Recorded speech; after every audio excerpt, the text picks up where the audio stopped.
A gente vai conversar agora com o Felipe Fradinho, ele que é analista técnico da Empíricos Investimentos, já está aqui com a gente. Felipe, seja sempre bem-vindo aqui na nossa programação. Obrigado por vir fazer aqui esse fechamento do mercado comigo. Muito boa tarde, obrigado antes de qualquer coisa pelo convite. Bom, é sempre um prazer estar com vocês. E vamos falar um pouquinho de mercado, que é o principal que a gente veio fazer aqui, né? Vamos lá, Felipe. Gente, o Felipe é analista técnico. Se vocês tiverem qualquer dúvida, inclusive, aí sobre alguma companhia, quiserem saber mais, né, sobre a movimentação que o gráfico traz aí pra gente de informação, aproveitem que eu tô de olho aqui no chat, tá? Para poder ir pegando aqui as dúvidas de vocês de quais companhias. Mas eu quero começar falando sobre Bradesco, Felipe. O resultado tem pesado bastante no papel da companhia, que já está aqui, 16,63% de queda em BBDC4. BBDC3 também caindo bastante, aí 15,44%. BBDC4, agora aqui o papel está a R$ 15,49. A gente teve redução de recomendação, inclusive, por parte do BTG. E eu queria que você pudesse analisar aí no gráfico qual é o fundo que agora vai esse papel diante desse resultado, ou seja, não foi nada benéfico, né? E o que o gráfico pode trazer para a gente em relação a essa profundidade que está tomando aí BBDC4? Então, vamos lá. Já até aproveitei para compartilhar aqui a tela com vocês. O BBDC4 realmente foi uma surpresa ver tão abaixo da expectativa esse resultado, né? A gente tinha aí já uma expectativa de baixa para a cotação do ativo, de baixa no resultado trimestral, mas não tão que não deixasse tão a desejar como deixou, né? BBDC4, então, a gente vê que o ativo já vinha com viés mais baixista, com topos e fundos decrescentes, e no dia de hoje rompeu não só a margem inferior desse canalzinho de baixa, como também a sua projeção, né? Logo na abertura a gente conseguiu identificar uma queda aí de aproximadamente uns 8, 9%, logo na abertura. E para quem, né, eu sempre falo isso, né? Muita gente fala, não, tá caindo 9%, é hora de comprar, já abriu caindo demais, está em promoção. Eu sempre falo, nada é tão ruim, pode ser tão ruim que não possa piorar, né? No fundo do poço pode ter um alçapão, né? Então, comprar com o argumento de que o ativo já caiu demais, para mim, uma das piores decisões, né? Então, isso não é argumento para você comprar. O papel abriu caindo quase 8%, agora cai 16,63% nesse leilão aí, próximo do leilão de fechamento, né? Bate agora aqui 15,49 na mínima do dia, inclusive, né? 15,49 foi a mínima do dia. Para um papel que ontem fechou o dia cotado aí acima dos 18,50, né? É uma queda realmente muito acentuada. Eu até tirei um zoom aqui do papel para a gente ver qual seria um próximo fundo, um fundo provável. E olha só, pessoal, tá na pior cotação desde deixa eu botar aqui, desde esse fundinho aqui, lá em novembro, exatamente novembro do ano retrasado, né? Então, pior cotação dos últimos 2 anos, de lá para cá, né, de novembro de 2020, já chegou a bater na casa aí dos 20, quase dos R$ 25, com valorização de 61%, e agora volta para essa cotação aqui, atrasada. Então, quem não aproveitou essa alta de Bradesco e confia nos fundamentos do papel para o longo prazo, né, pode sim ser uma oportunidade de comprar. Eu, né, analisando o gráfico, não acho interessante ainda o timing de entrada, né? Eu esperaria o ativo começar a dar algum sinal de recuperação antes de fazer uma entrada aqui, exatamente no caminho que eu tinha falado com vocês, né? Do comprar porque já caiu demais. Isso, para mim, nunca é uma hipótese. Olhando agora para as altas aqui do dia, a gente tem Petz subindo 8,46%. O resultado não veio bom, aliás, fazendo aquele velho trocadilho, né? Veio ruim para cachorro. E aí, eu queria entender, então, aí na análise gráfica, o Felipe, o que pode estar trazendo aí? Tem um movimento já impulsionado para Petz que possa estar justificando essa alta aí no gráfico, Petz 3 no caso, né, para poder a gente dar uma olhada, algo que justifique, porque o resultado já não foi bom, não é o primeiro, no tri passado também tinha acontecido isso, mas Petz segue em alta, ou seja, é um novo topo que vem por aí, o que você vê aí de Petz? Então, perfeito. Antes, só para te responder, eu acabei não te respondendo em qual seria o próximo fundo para a Bradesco. Tá. Né? A gente tem aqui a região dos R$15, 14,90 também é um patamar importante. Ou seja, temos até mais 4% de queda, possivelmente. E aí depois o pior cenário de todos, que eu acho né, pelo meu feeling de mercado, bem difícil, né, a gente buscar essa região, mas tem que alertar para vocês, é esse patamar aqui do pior momento da pandemia, na casa aí dos 12,50. Esse é um cenário bem mais distante.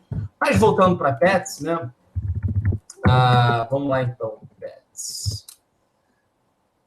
A Pets, a gente já vem vendo, né, há bastante tempo o papel realizando, né? E não foi diferente ao longo dessa semana. Na segunda-feira, o mercado observou uma queda de Pets de 3,76%, e no dia de ontem, uma queda de 6,21%. Inclusive, Pets, no dia de ontem, dentre os ativos do Ibovespa, foi a maior queda. Tá? A maior queda do Ibovespa foi Pets no dia de ontem.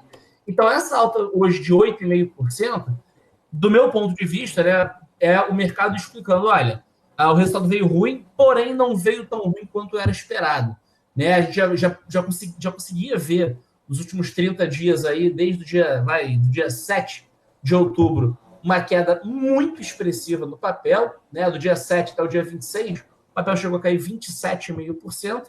Deu uma pequena recuperada dessa queda no finalzinho do mês passado e início desse mês, e depois começou a operar mais congestionado. A leitura para esse movimento de hoje é exatamente isso que eu falei, né? O mercado precificou um resultado muito abaixo em relação ao resultado anterior, e o resultado não veio tão horripilante assim, vamos dizer assim, né? Então, do meu ponto de vista, é um resultado ruim, porém menos pior do que o esperado, faz com que o ativo recupere parte das perdas, agora chega a subir mais de 9%, 9,07%, inclusive na máxima do dia, nesse momento, em 8,94.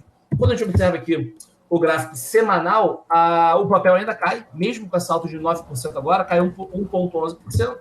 No mês, o papel sobe 2%, e no ano, a queda acumulada de Pets é de 45,5%. Então, essa alta aqui, pessoal, perto do que a gente já viu ao desenrolar desde o início do ano, não é nada demais. Né? O outro detalhe que eu acho importante até a gente frisar aqui é esse padrão gráfico aqui. Né? O grafista sempre, né, utiliza, né, as ferramentas para tentar explicar um comportamento. A gente via assim um canalzinho de alta, né, com esses dois topos, esses vários fundos nessa região anterior, um canalzinho de alta formado do início de junho até a primeira quinzena de outubro, né? Depois foi rompido esse canal, e aí eu sempre traço uma projeção do canal para o lado que rompeu. No caso, rompeu para baixo, rompeu essa minha LTA, essa linha de tendência de alta, e quando você projeta para baixo essa amplitude de canal, olha o que a gente vê aqui. A gente vê exatamente o fundo, né, no final do mês passado, a mínima do mês passado, de outubro, e também a mínima do dia de hoje nessa região. Outro ponto importante, né, aproveitando aí, já que o Pets está dando tantos argumentos para a gente, argumentos operacionais, é esse padrão aqui, muito conhecido para quem opera gráfico, que é o fundo duplo, que pode ser entendido como um possível padrão de reversão de tendência de queda para alta. Né? A gente vê que faz sim um fundo nessa região muito bem desenhado, veio fazer essa semana também um outro fundo, e rompendo essa máxima do topo intermediário, que está lá em 9,21, tudo leva a crer que vai buscar essa amplitude dos fundos até o topo intermediário, que vem a ser, né, já dei aqui um Ctrl+C, Ctrl+V nesse retângulo, que vem a ser nos 10,80. Atenção, 10,80 não é um patamar qualquer, 10,80 é um patamar, sim, que a gente viu vários topos, várias máximas flertarem com essa região. Além disso, 30 centavinhos para cima, a gente tem média de 200, que também foi outro patamar de topos, e também a margem superior dessa projeção, ou margem inferior desse canal de alta anterior. Pets com várias possibilidades nesse momento, inclusive, pela minha leitura, mais possibilidades de alta, mais possibilidades de recuperação do que de queda aí para o curto e médio prazo. Perfeito, Felipe. Ótima análise mesmo. Agora vamos falar aqui dos pedidos do pessoal do chat. Tem o Sérgio Grossi, ele que está pedindo para falar sobre VEG. VEG que aí, semanas para trás, né, brilhou no pregão depois do resultado divulgado, vindo aí um pouco acima das expectativas do mercado. É um gráfico mais bonito de se ver, né, o Felipe? Com certeza. Não, eu sempre brinco com o VEG, né? VEG tá praticamente todos os meses, praticamente em alguma semana, eu seleciono um ativo para a nossa carteira semanal, né? Até acabou que estava salvo no gráfico, né?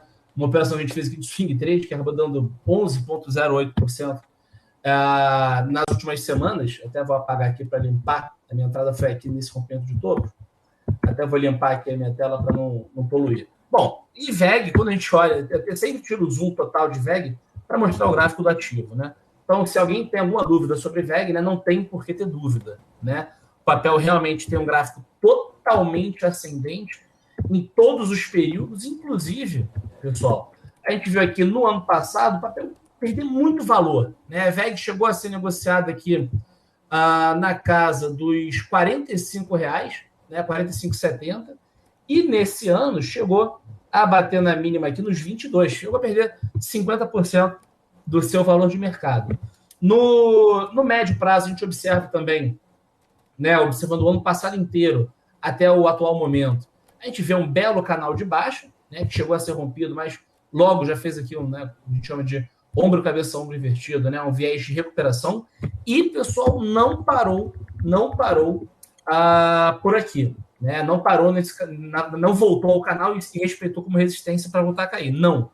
Né, ele continuou muito forte para cima, inclusive aqui, esse patamar foi o patamar de compra daquela operação que já estava no meu gráfico, e o papel segue numa linda tendência de alta no curto prazo. Né? E outra coisa, pessoal, muito cuidado, o papel está bem esticado, a gente pode ver que nos últimos meses, né, respectivamente, o papel subiu em junho 4,4%, julho 6,5%, agosto subiu só 0,89%, setembro subiu 13,75%, outubro subiu 25,3%, e no mês atual, agora ameniza aí as perdas dessa primeira semana, né? Num caráter mais de lateralização. Nesse exato momento, VEG, tá? No timing atual, eu não entro. Por quê? As mínimas foram próximas da abertura, o papel ensaiou recuperação aqui no dia 4 e perdeu parte dos ganhos até o fechamento. No dia 7, na segunda-feira agora, foi praticamente um replay do dia anterior, na sexta-feira. Na terça-feira ontem, fez uma estrela cadente, que a gente chama de padrão de possível sinal de topo, né, em que o papel abre, renova as máximas e depois perde tudo no intraday e na hora de fechar recupera um pouquinho. Né? Também mais um sinal de topo, né? Então a gente tem aqui 2 martelos invertidos, uma estrela cadente e agora mais um martelo invertido, inclusive é o melhor martelo, que é o martelo de queda, né? Que o ativo fecha abaixo, né, do que a abertura, né, do que ele abriu. Então essa região aqui de 40, 40 e 20 é uma região, 40 e 15, é uma regiãozinha que está sendo testada há bastante tempo já como suporte. Pode ser que o papel, né, realize parte dos ganhos, né, e volte para os 38,10, 38, perdendo 5%, mas sem sombra de dúvida. A leitura do papel segue sendo de alta. Um patamar que eu já gostaria de entrar em VEG, tá? É regredindo a esse meu segmento em amarelo aqui, e também a média de 21. Próximo dos 38,40, 38,50, eu já faria uma entrada. Frade, mas e se voltar aqui para baixo do canal? Se voltar para o canal de alta e tocar nessa região de suporte, aqui em 33,40, 33,50, eu também faço uma compra por ser uma região de resistência que foi rompida, logo ela vira uma região de suporte na sequência. Então, eu faço preço médio em VEG porque confio no papel, a tendência é de alta, os fundamentos da empresa são maravilhosos, é uma empresa que tem uma governança corporativa, né, exemplar, os fundamentalistas amam também, enfim, não tem motivos para ficar de fora de VEG. Só não entraria nesse exato momento no ativo. Um outro pedido aqui do pessoal para BRF. A gente sabe que aqui na questão também do setor de frigoríficos, a gente acaba tendo bastante impacto também do câmbio. Mas o Sérgio quer ver, na verdade, BRF agora, viu, o Felipe? Então, vamos lá, então. BR Foods, então, a gente já está aqui no nosso gráfico, né? A gente vê que o papel vinha também operando aqui com topos decrescentes, montando um canal de baixa, né? Que foi rompido também. E a gente consegue projetar para baixo, olha aqui que beleza, mais um teste praticamente perfeito, a região da projeção, né?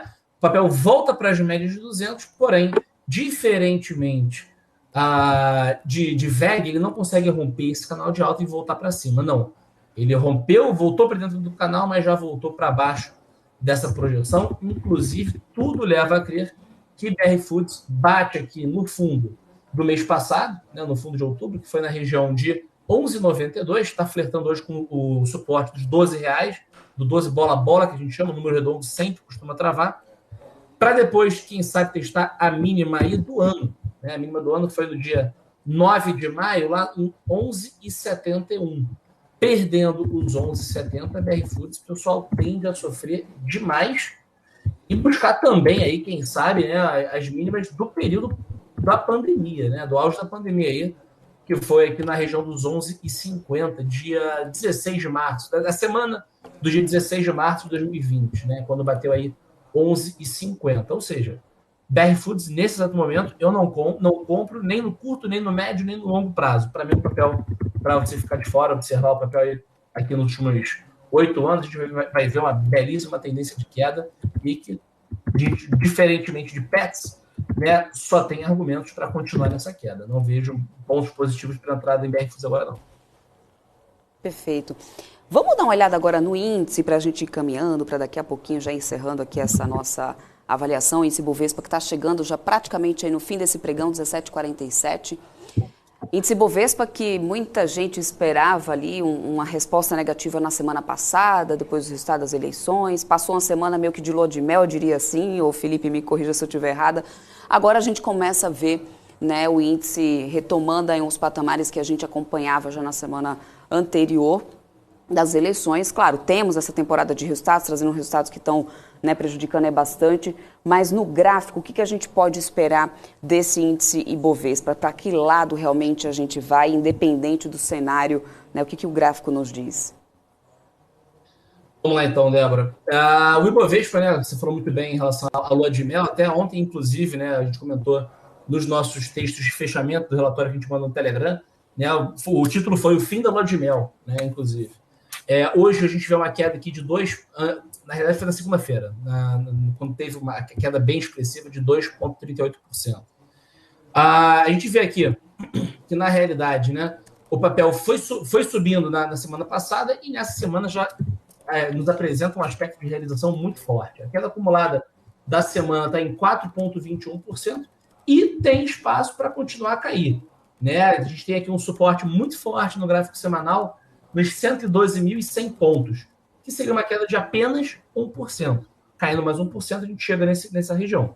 E se perder esse patamar, aqui a gente vai testar essa minha linha azul, que é a média de 200 nos 109.500, e também região que já tivemos várias mínimas nesse patamar, que aí seria uma queda de mais 4,2%.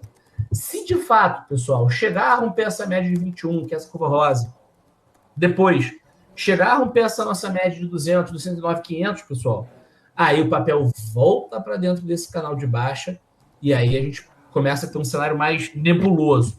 Né? A gente começa a poder esperar testes na região dos 101 mil pontos, 100 mil pontos e quem sabe até naquela região de julho que a gente viu que inclusive, né, assustou grande parte dos investidores, na qual testou aí os 95 mil pontos na mínima, né? Bateu 95,266.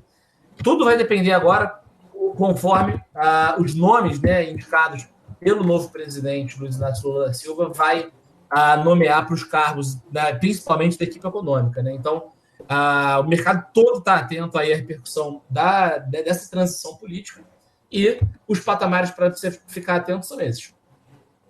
Ontem, perfeito. Depois, região dos 109.500, 109, e depois aí a situação já fica mais grave aí para uma possível busca aos 101 mil pontos. Ou seja, tudo realmente preso nessa questão desse cenário político, né, Felipe? Bom, vamos ver no que vai dar, né? Os olhos todos voltados para Brasília, a gente continua também aqui acompanhando tudo isso. Eu quero poder trazer você aqui mais vezes nesse fechamento do mercado para a gente fazer aqui essas avaliações, essas análises, faz bastante diferença aí para dar um norte, pelo menos, aqui para o pessoal. Obrigada mesmo pela tua participação aqui com a gente, viu, Felipe? Até uma próxima. Débora, sempre que quiser, à tua disposição. Até uma próxima. Tchau, tchau, pessoal. Valeu!